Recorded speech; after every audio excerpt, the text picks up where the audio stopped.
Okay. This is the Divorce is Not an Option podcast. Let's go.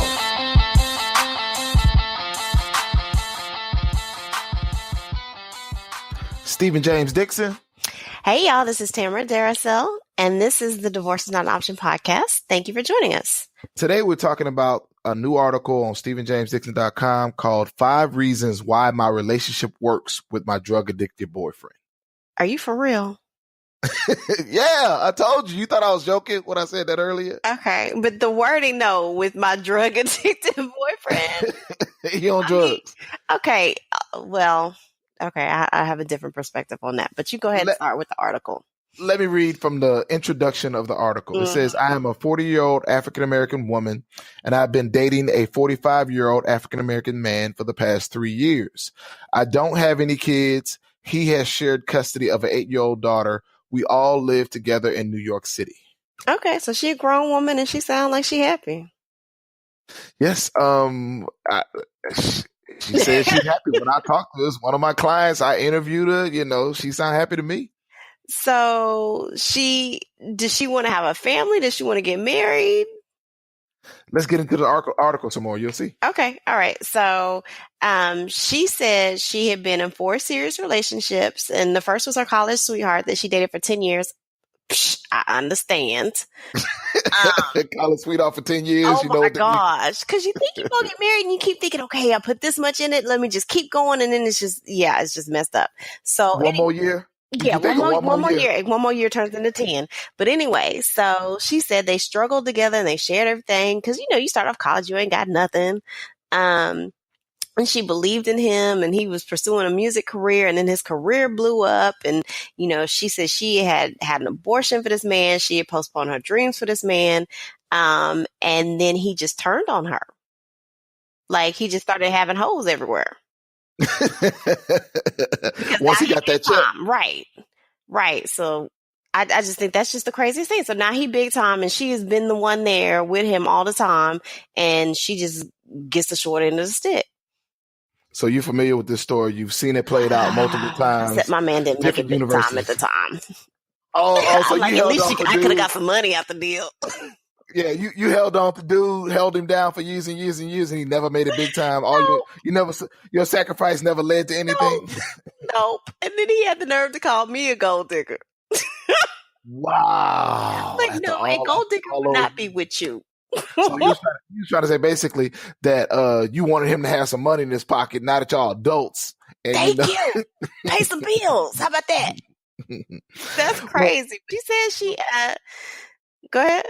No, you go.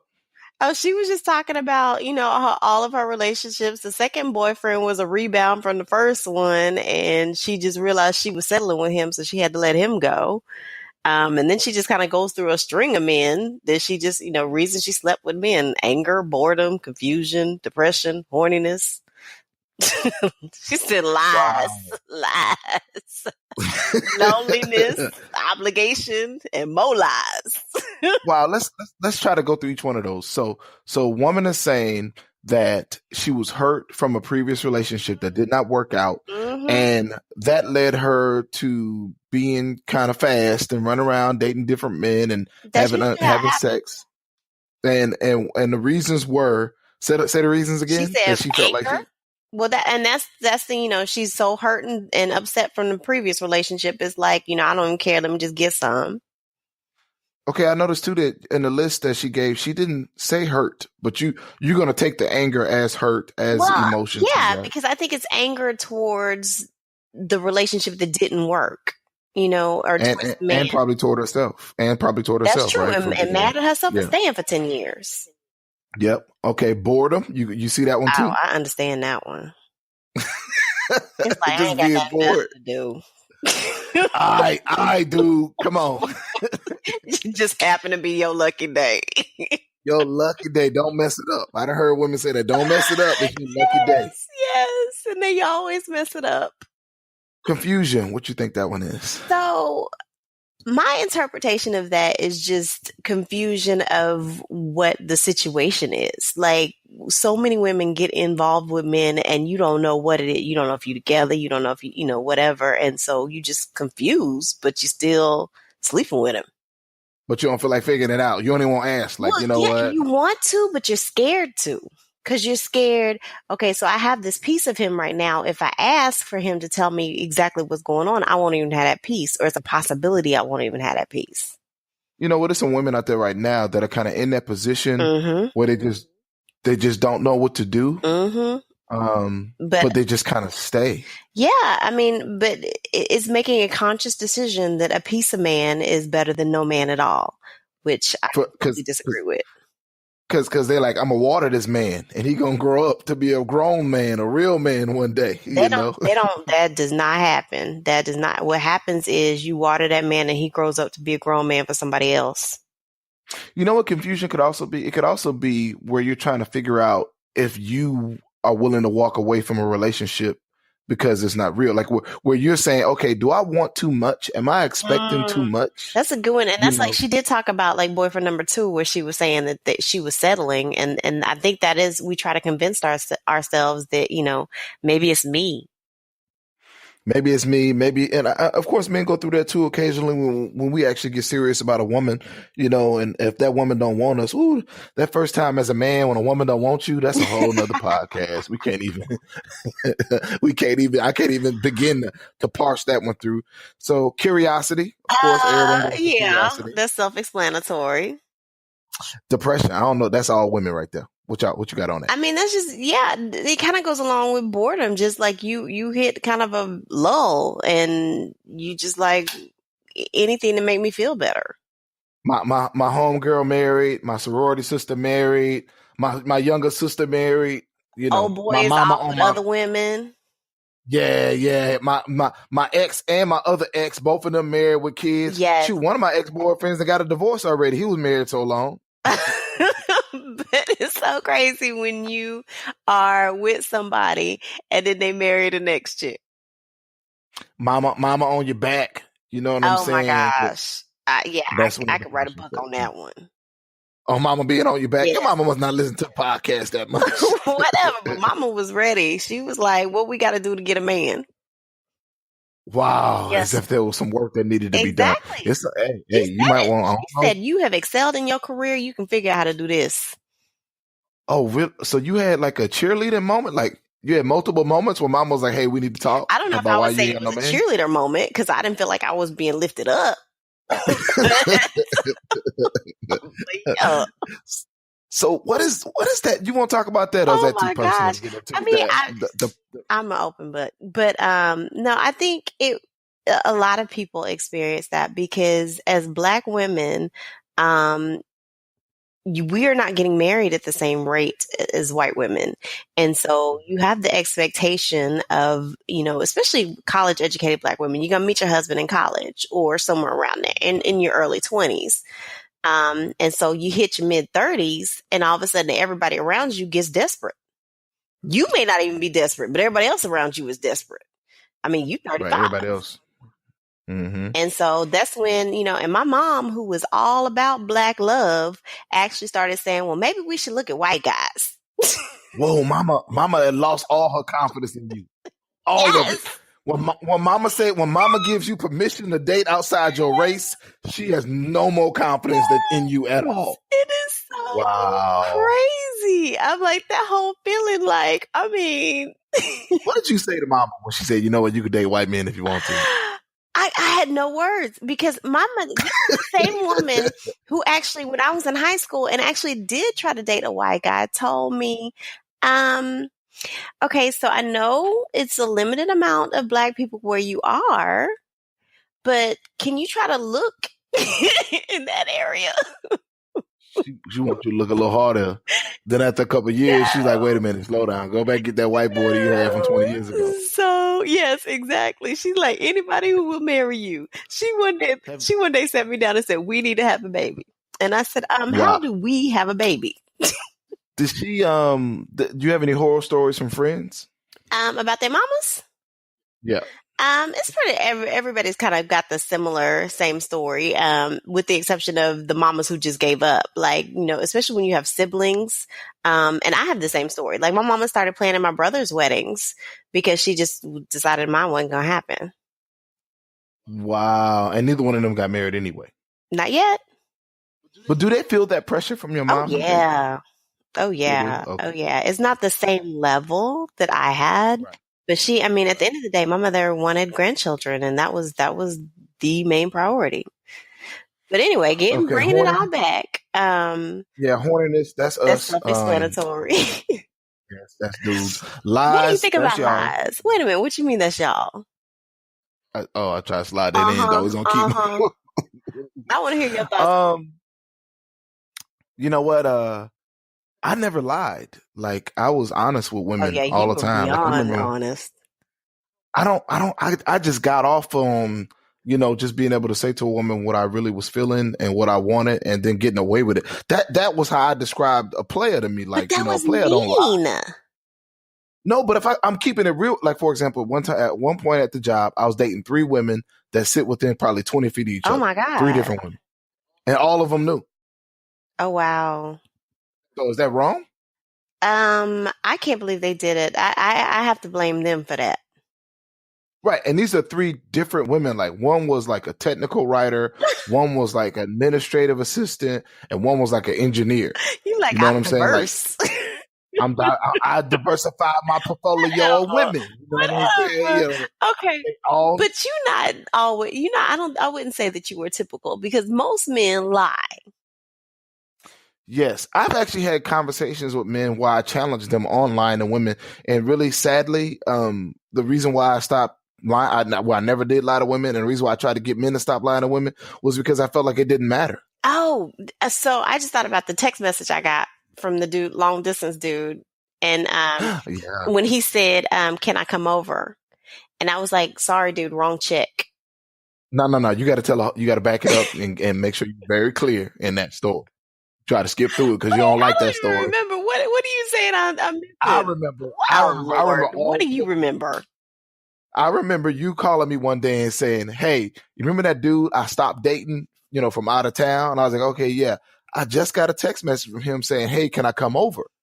And you were like, "He knows that I'm I'm not in not town. there." Yes. Right. And so then you called him and what happened? He was like, oh, he swore up and down that message was for me. He never even had a real explanation. And I just I didn't care at that point. But I was just like cracking up because I'm like, that was a huge player mistake. Right. And the thing about it is to the listeners, to be very clear, Tamara lives in Dallas, Texas. Yes. This dude lived in another city. Yes. And tried to make it sound like when he sent a text message like, "Hey, can I come over?" Like that was really? meant for Tamara. Yes. Like you just gonna roll, hours Yes. to go, whatever. Additionally, too, when Tamara did not live in that city, she would visit that city for work. So she didn't live it. So he definitely had another chick, and he never confessed to that. No, but wanted to lie and say that that message was intended for me. That's the kind of mess I'm talking about. And then his lie, you guys were not, moving. You guys were not serious at all. Right. Y'all were not together like that. I remember him just being someone you were kind of interested in and wanted things to move forward.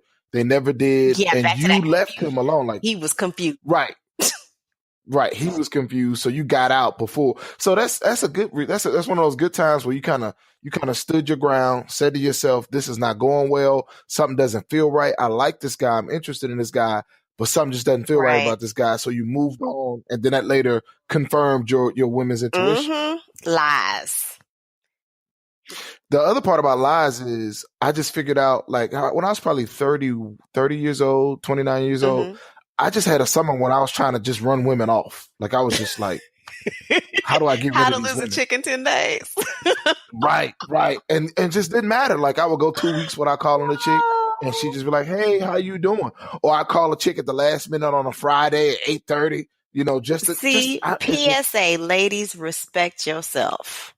Respect yourself. And it didn't matter who the woman was. It could be a lawyer, a doctor, a teacher, a stripper, or any teacher. It didn't matter. Like I treated them all the same. And so it was just but I never lied to him, man. I always was. I remember one point I was dating a woman, and she said, and we'll wrap up at that point on this little subject. I was dating a woman, and we were out on a date, and she said to me, "Hey, I'm really interested in you. I wanted you to know that I'm not seeing anyone else." I kind of broke off all those, friendships that were developing, but I or really focus in on you. Mm. And she said, so what's going on with you? You know, are you seeing anybody else? And I was like, yeah. I looked her right in the eye and I said, yeah, I'm dating 7 other women. 2 live out of town, 5 live in town. One of the women from out of town is coming to town this week. Your story changed. It was 6 last time. We're going to increase it every year. It's going to be 7. The next story is going to be 8. Straight up. By the time this podcast get to where it needs to be, it's going to be, I was dating 12 women. You know what I'm saying? And both of them lived around the corner. No, it really was like 7. And so I told her that I'm dating those women, and one was coming to town for the weekend. And she was like, well, is she coming in for the weekend? I was like, to see me. And so to look at her in the face and say for her to see me, you know, and she just like, okay, you know, and then that was it. And this was a very successful woman, had a bachelor's, her master's, her own house, you know, paid off car, money in the bank, all that. But she wanted your boy. But see, she wanted me. Oh Lord. So the moral of the story is that money has nothing to do with anything. Education has nothing to do with it. It's all about having that internal respect for yourself and just recognizing that I'm worth more than this. She said boyfriend number 3 was a young guy. Tamara, have you ever dated a man younger than you? What was that like? And I'm not talking about when you were 20 and he was 19. I'm talking about like when you were 32 and he was 27 type dude. I've dated somebody a couple of years younger than me, but never like a huge, because at some point conversation is not there. So I've never dated anybody hugely younger than me, but I mean, it's like when you date somebody younger than you like that, there's only one purpose. Mm-hmm. There's only one purpose. Okay. And then she said boyfriend number 4 is a social cocaine addict. He does about $50 in cocaine every 2 weeks. He only does it with his friends at private events. It's like a party drug to him and his friend. She also found out that some of her friends do cocaine too. So when I first read this, I was like, she really loved him. I mean, I don't even understand. But now that we've been talking about this, I'm like, okay, he's a Wall Street banker. So supposedly he just, you know, the cocaine is just like a party drug. So it's, you know, he does cocaine socially. I guess like people drink socially. Some people smoke weed socially. He takes care of her. She says he's gentle and understanding. They have a great relationship. He's Ivy League educated. He pays for everything. And she was like, he asked her to move in, which is major because a lot of men just have commitment issues. So she's saying, you know, there haven't been any commitment issues. He takes care of her. They travel. They have a good time. Stuff like, you know, his phone battery don't die randomly. He don't keep the phone turned down. You know, he's accessible and he's opened his life to her. And she's like, he's so supportive. It's the best relationship I've ever had. Why I'm gonna leave it? Mm-hmm. And then she went on to talk about how one day he gave her $50,000 to start a business. No strings attached. He didn't have to, you know, be named on the business or be in the LLC and a tax ID. What man does that? Okay. And so now we move into, you know, she was just kind of, okay, I have a great man. Yes. And should I leave this great man? You know what, Tamara? Yeah. So okay. my question is, does this affect, like, okay, first of all, getting a little political here, but I just watched this interview with Vicente Fox, for the ex-president of Mexico, and he was talking about how prohibition does not work. So the way to reduce drug use is to legalize the consumption of drugs. And so from that philosophy, like I totally agree with that with weed. I hadn't, you know, to me, weed is natural. Cocaine, I don't know what they do there, but looking from that perspective, like I would not date somebody because they smoke weed. I would not date somebody because they drank. So if this doesn't affect his day-to-day interactions, what? Really? Are you really willing to go there? Because that's how it was painted to me that hey, he's the best guy I've ever dated. We've been dating for 3 years. She was kind of like, I don't know if I want to get married. Oh, she don't know. I'm 40 years old now, so right. Well, she said that of course, when she was under 40, she wanted to get married, wanted to have kids, not sure if those things are going to happen anyway. And so her big thing now is like, I'm But that happy sounds like now she's with this settling. guy. Right. But she says, I'm happy now with this guy. You know, like, why should I leave this guy who does cocaine? And the big thing she said too was his habit affects him and it has yet to affect her. Where she said other relationships that she had been in the past where somebody was abusive, that affected her. Somebody that cheated, that affected her. Somebody that was broke, Right. that affected her.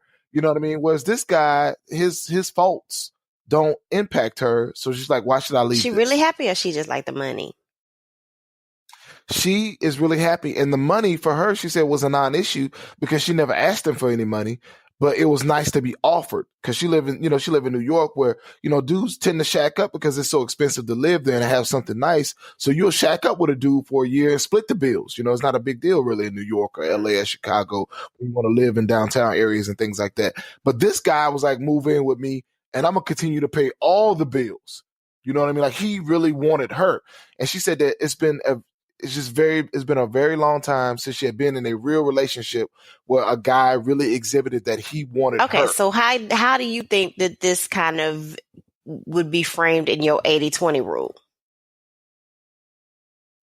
Wow. And so when I say 80-20 rule, what I say is out of 10 things, for example, you get 8 of those things, you don't get 2 of those things. So definitely this would count as 2, I think. I'm like, she said she getting 9 and not getting 1. You know what? When I say specifically the reasons why you will stay, she gave me 5 reasons. She said, number 1, he loves me. Number 2, he's romantic.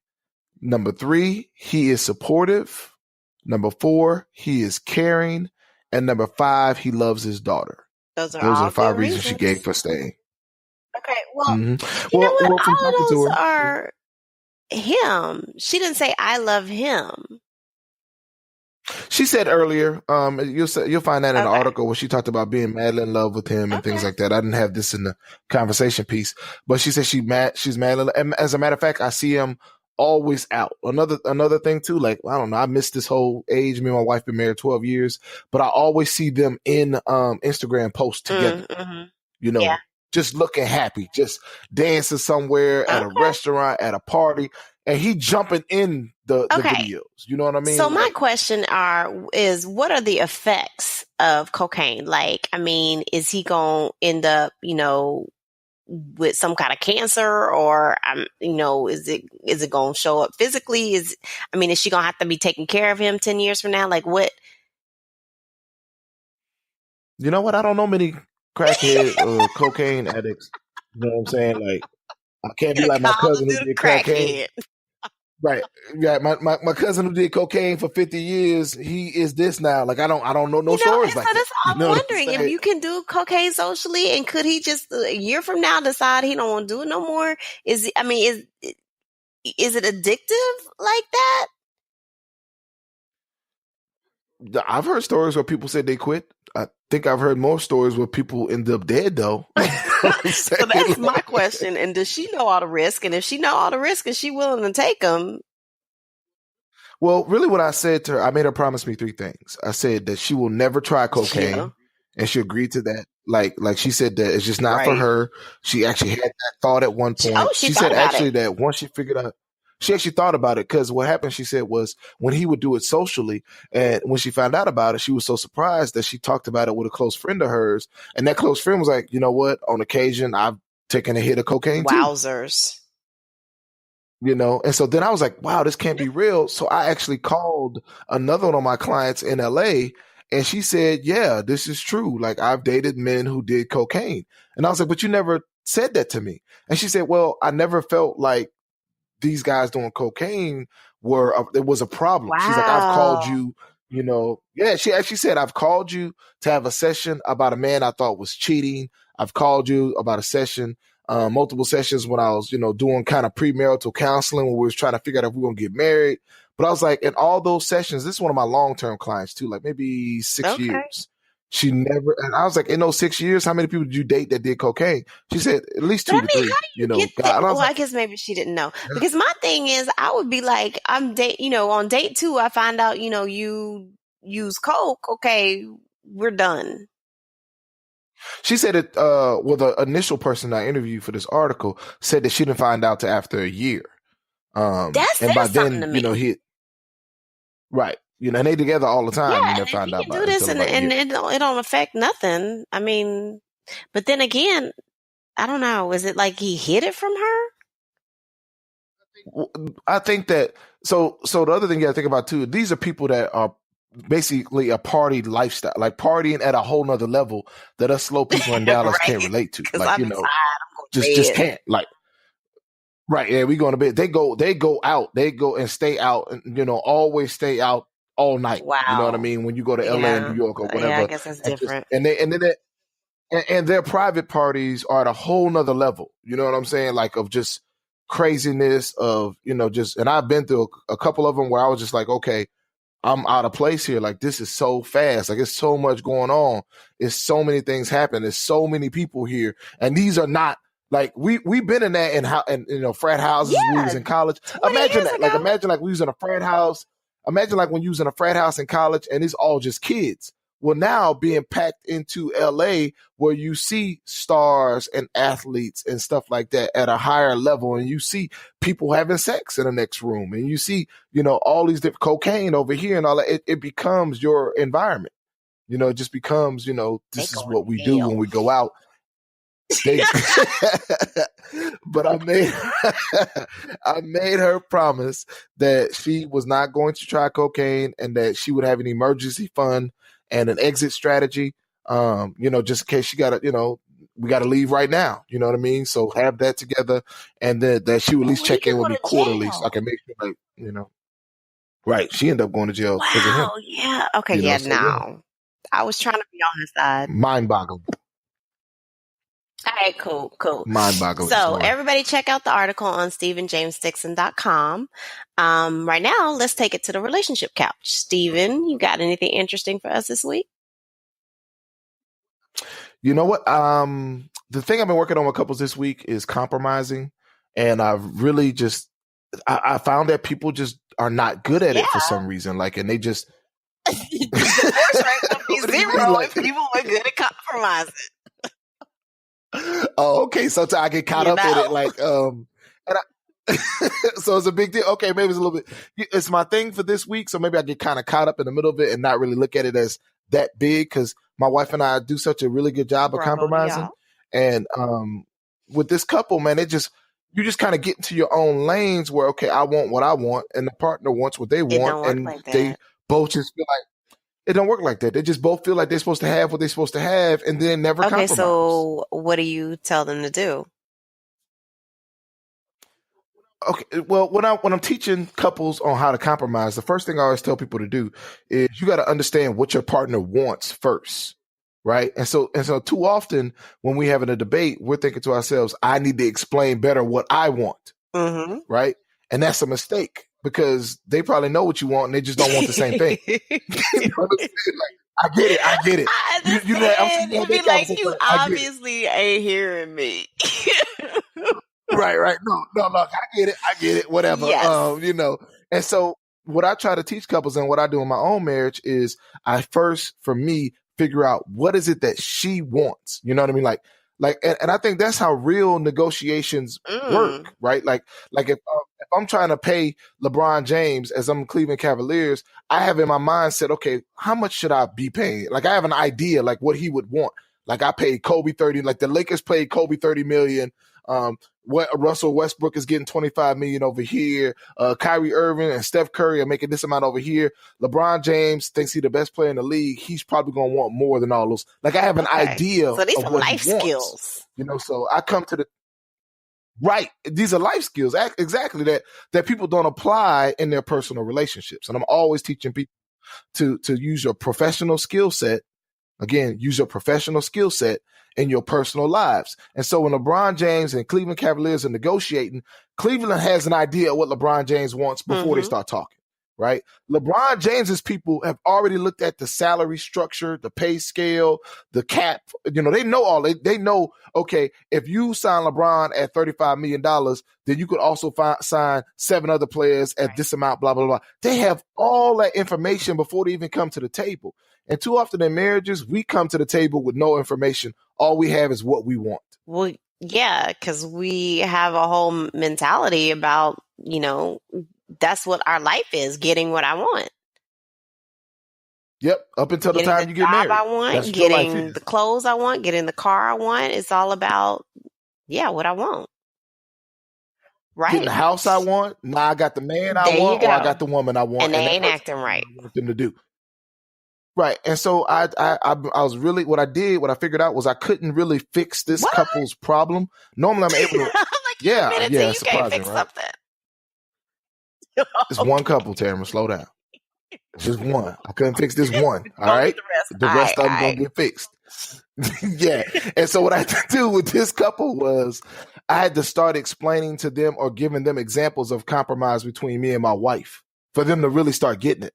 You know, like they had to really bear witness to people who actually compromised, where I actually said, okay, I didn't want to do this, but I did it for my wife. Okay. Anyway. And so is it actually sinking in for them? Wow. Yes. They finally calmed down. They finally said, "Oh, okay, I see what you're saying." Yeah, and then I had to make the idea that another one of the problems that they have is that when you don't compromise, or if you don't know that your partner is going to compromise on today, then why would you compromise tomorrow? Right. You know, or vice versa, right? Like I compromise today because I believe my wife is going to compromise tomorrow, and so in order for me to feel comfortable in doing those things, I got to know my wife is going to be here. So a lot of people don't understand that when they lose their ability to compromise, it's because there's no commitment. Was there one example that you feel like just kind of turned the corner for them? Like one example of your compromising that they were like, oh, light bulb. You know what? One of the examples I gave was how my wife and I have a different approach to commitments and time. Like my wife is a big commitment person. My wife is like, hey, if I tell somebody I'm gonna meet you at 10 o'clock, I'm gonna meet you at 10 o'clock. Or if she says, if I tell somebody I'm gonna call you at 8 o'clock, I'm gonna call you at 8 o'clock. Well, right. She has a lot of integrity. She has a lot of self-respect. She's very serious about her outlook on life or whatever. For me, like I'm good with those types of things until it comes to my family. You know what I mean? Like, so if I tell my homeboy, hey, I'm gonna meet you at 7 o'clock, we're gonna go to the game, and then my wife call me and say, hey, I need you to do something, I just call my homeboy back and say, hey, I'm gonna meet you at 7:15. And so, whereas my wife is just like, no, I'm gonna tell you that I have a commitment. Yeah. Right. And so the compromise in that is me respecting how she feels about things like that. Right. Because we were having a difference of opinion. I had to sit us down and say, okay, we're different. And I respect how you feel because that's about integrity. Please respect how I feel because this is about family. So if I'm doing something, Tamara say, hey, we're going to do the podcast at 6 o'clock. I'm going to have to call Tamara back like, hey, I need to hold on to my daughter. She's not feeling well. My baby had a fever today. I might have to hold on to my daughter for about 30 minutes. Tamara, we're going to have to do it at 6:30. You know, and I don't have some big thing in me that says I got to do something at a certain time. Right, I have that for my family, like my but family. That's being the head of the household, and she has. That's a whole nother podcast. Maybe that's different. Whole nother podcast.